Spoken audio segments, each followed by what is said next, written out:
When my husband died, I was all right on my own with my son Geoffrey. But Geoffrey didn't live with me. He lived with his girlfriend.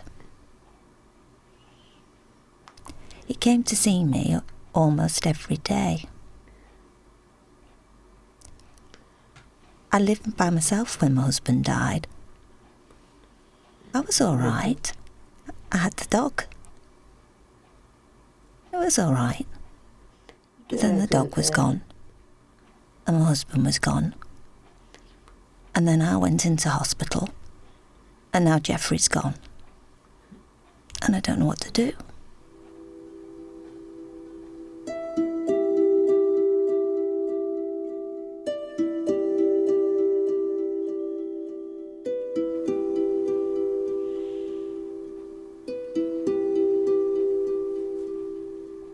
I'm lonely without him. If Geoffrey was here, he'd go and do the shopping for me. He'd do everything.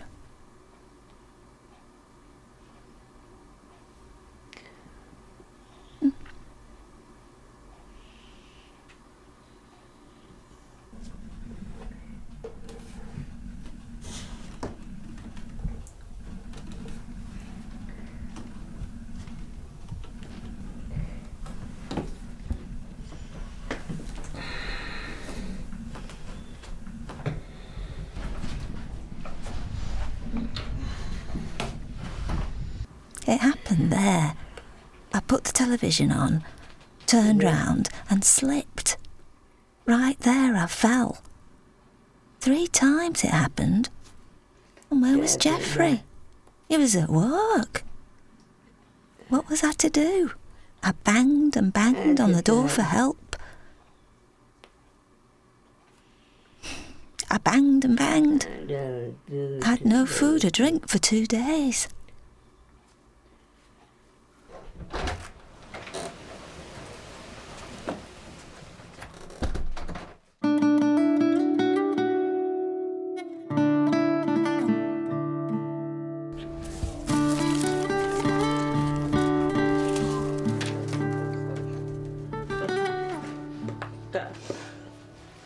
I'm here for an hour or 2 at most. It depends on what she needs support with. I do sometimes go over my set time, but I can't help it. I don't want to leave her on her own at home and just swan off. I worry about whether she's okay and if something's happened to her, and it's a relief to come back and see that she's okay. I have to limit my time to 1 or maybe 2 hours at the most, and I feel it's not enough. I'd love to have more hours. It'd be lovely to see her every day. That would be great, but it's not possible due to lack of funding.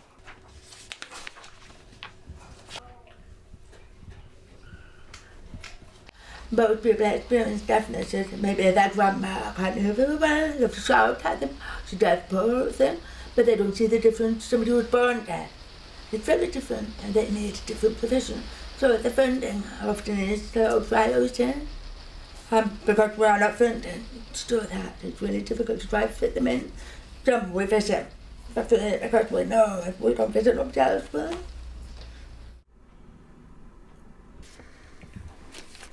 What do you think? For you? I don't know. Well, let's see.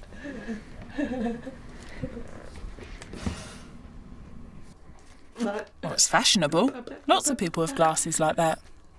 Usually when you visit, at the end of the hour or whatever, you're saying, I got to go now, you see the face drop, and they try to think of anything they can to keep the conversation going. They don't want you to leave. I'm sorry. I've got to go now. No. I'll see you next Wednesday. All right? If I get a letter, can I show it to you? Yeah, you can. You can show me a letter. Okay, all right? Are you warm? Yeah, it is warm in here. I'm off out into the cold. I turn the heating up.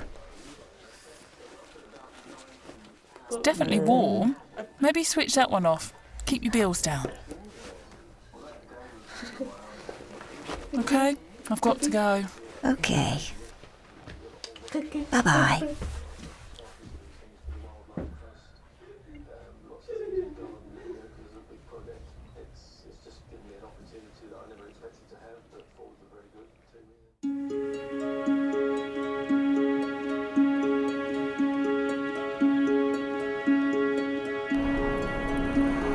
We're going to pick up Stephen Pink, who's a member of Remark Community Over 55 Lunch Club. He has real difficulties walking because he had an operation on his legs. And before he could walk around quite easily, I've seen him become much more fragile now.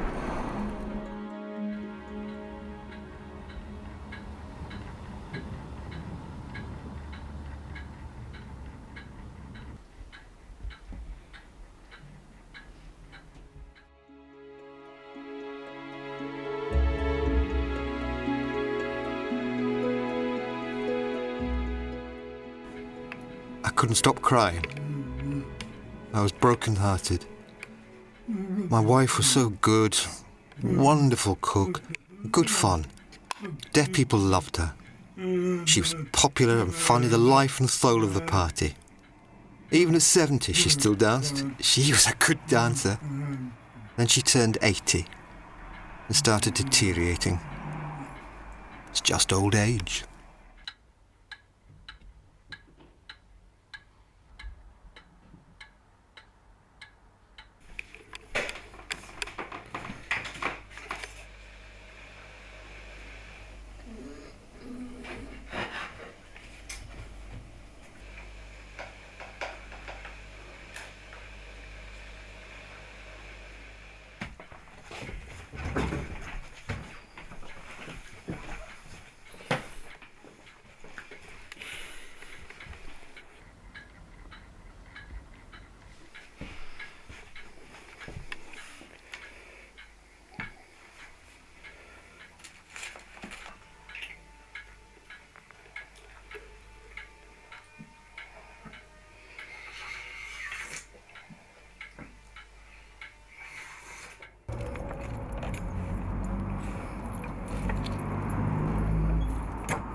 Hello.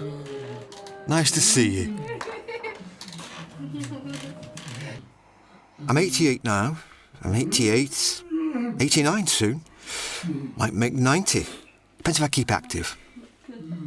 Oh, I'm fit, yes. I like to keep busy. You never find me sitting around doing nothing. I like to do things, but now that I've had this bother with my legs and I'm on my own, I'm more careful and take my time. I just have to keep going and try my best. I do my washing myself. Everything, really. Everything. I make my bed, do the cleaning, the windows, everything. Do it all myself. There's nobody to help me. Never mind.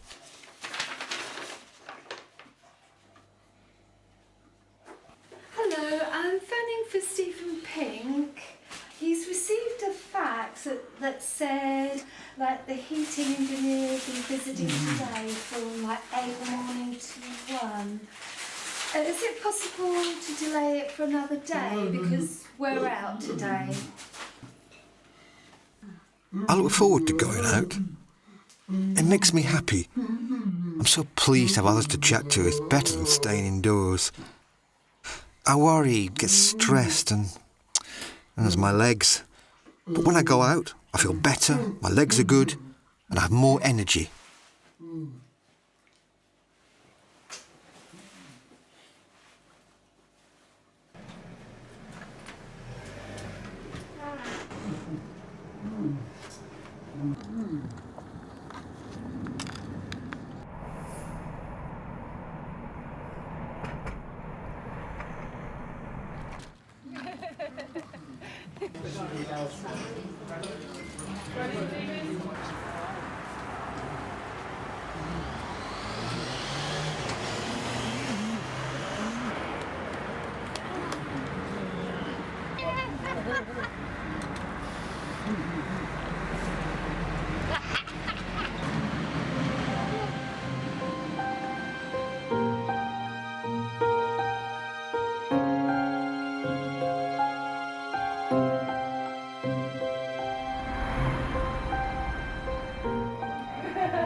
It's lovely to have the sun. It's a nice room. I was interested to see how big it is. There's a garden and everything. It's nice.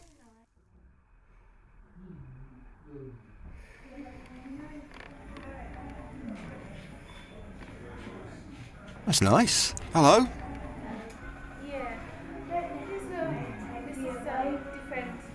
Are there any deaf people here, or they're all hearing? Any deaf here? Deaf people?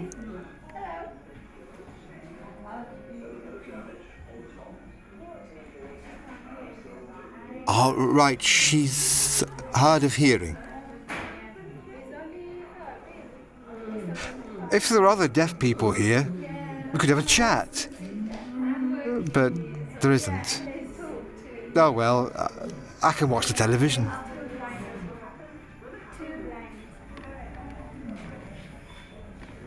Oh, all right. We got older, she's tired. Maybe her eyes are not so good. So communication, just really not there. Even if the staff know how to communicate, which most of them don't. They think they do, but they don't. The other tenants, they don't know how to communicate, so they're all sitting talking, playing bingo, playing cards, witchcraft, whatever. The deaf person says, good, and then the staff say, oh, Mrs. So-and-so, she's enjoying it, anything. She never goes down to the house, she never joins in. She's a bit of a miserable so-and-so, really. She tries to let you to understand what's going on. It happens so much.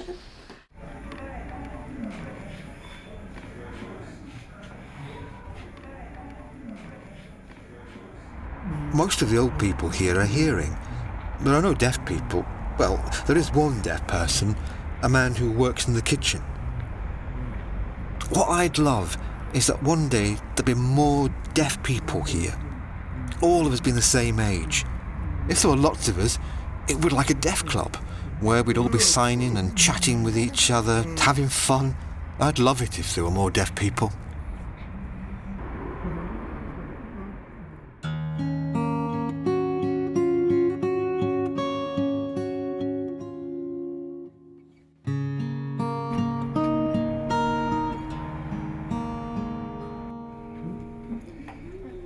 We have a few bedrooms on this floor. They're just around the corner. Oh, it's better here. Lovely. I think the other one was smaller. This is bigger. It's nice. I really like it. Shower? That's nice.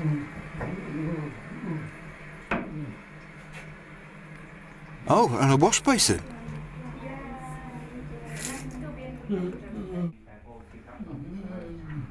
I really enjoyed looking around. It's lovely here. I don't know what to do.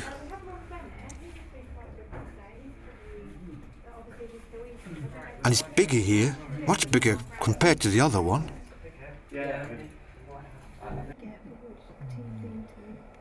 Which deaf school did you go to? Well, when I was small, I went to a school in the Old Kent Road. I went to Margate School, and then, during the war, I was evacuated to Reading. Well, the dilemma for a deaf person really is the choice of whether they stay at home with family and friends are close by, but maybe they never visit. Or they travel to the other side of the country to a deaf home where everybody's silent and they have a life but they don't see the family and friends. It's nice enough here, but I'd miss the lunch club at Beckenham. If I moved here, I wouldn't see them. I wouldn't see Jackie, who I'd miss. She's such a nice lady who helps me, takes me out, comes to my house and gives me lifts. She's so good to me. It's hard to decide. I know if I moved here, I'd miss Beckenham. I would.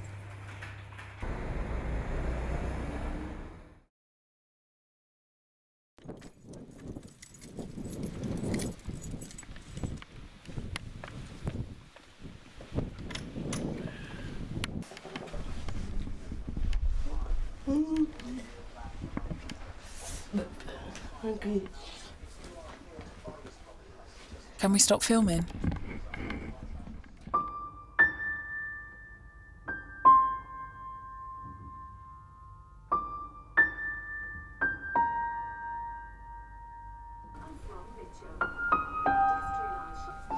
Well, it's up to you, but maybe we could go out and get a bit of fresh air. Might feel better. What do you think? I can't. I feel very tired today.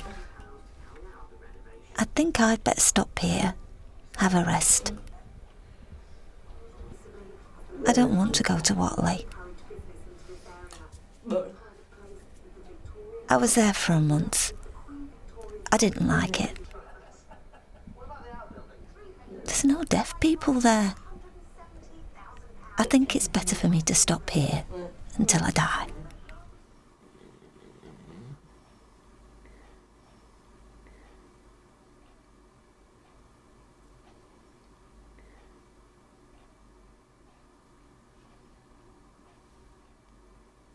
I believe she's frightened of moving because it will be going into a hearing world where there's no communication.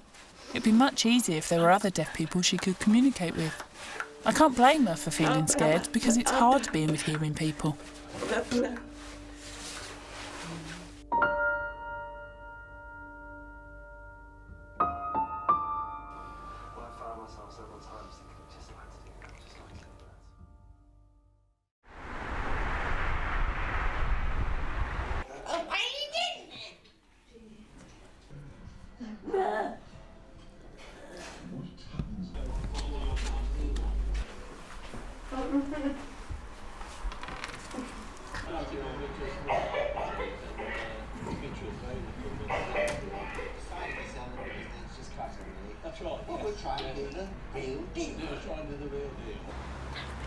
Deaf people come here because they've experienced hearing homes and have been isolated with no one communicating with them.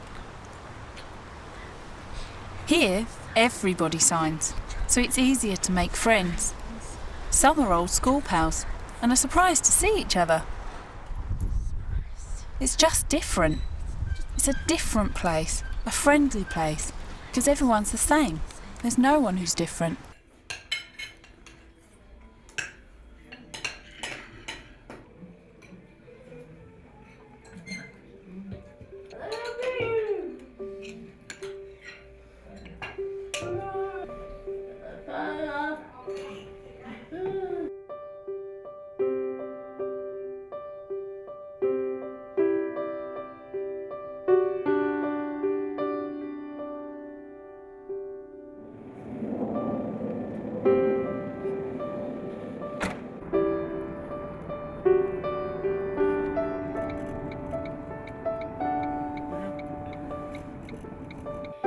I used to do everything with him until suddenly everything changed. He had a stroke and then developed Parkinson's, affected his whole body, and his brain started to slow down.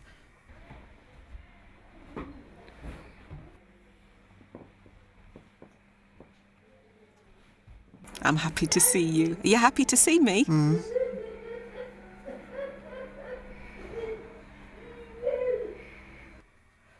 He says he wants to come home, and I say, I'm sorry, but I can't look after you. You know I can't. Think of my age. And he'd wake me up several times in the night, wanting the toilet, or even for no reason at all. Just wanted to get up. Oh, it was too much. All right, he'd say, all right. I told him it was better for him to go to the deaf home, and they'd look after him and give me a break. All right, he said. He's happy there, and I'm happy for him to be there. It's not being cruel. I have to think of myself at my age.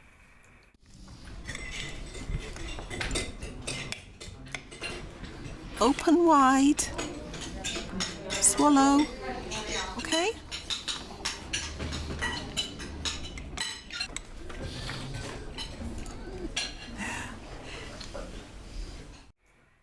If he was in a hearing home, he'd be very depressed. If he went to a hearing home, it'd be the end. Where's the signing? He went to the hospital for 5 weeks and it was horrendous. He was so frustrated and bad-tempered, which was not like him at all. He hit people, hit them. That's not like him. He threw things, a vase. He bit the nurse's arm, which is just not like him at all. All because nobody signed. Once he was in the deaf home, it was so much better and he was happy. No trouble at all.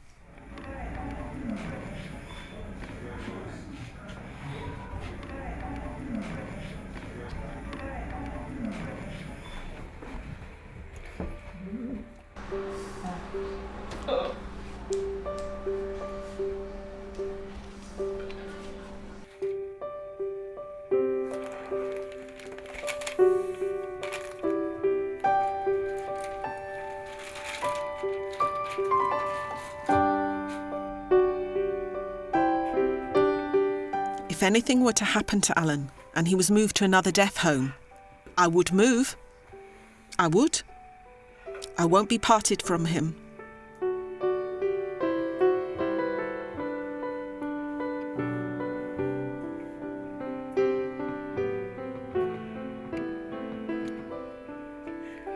I've got lots of good memories.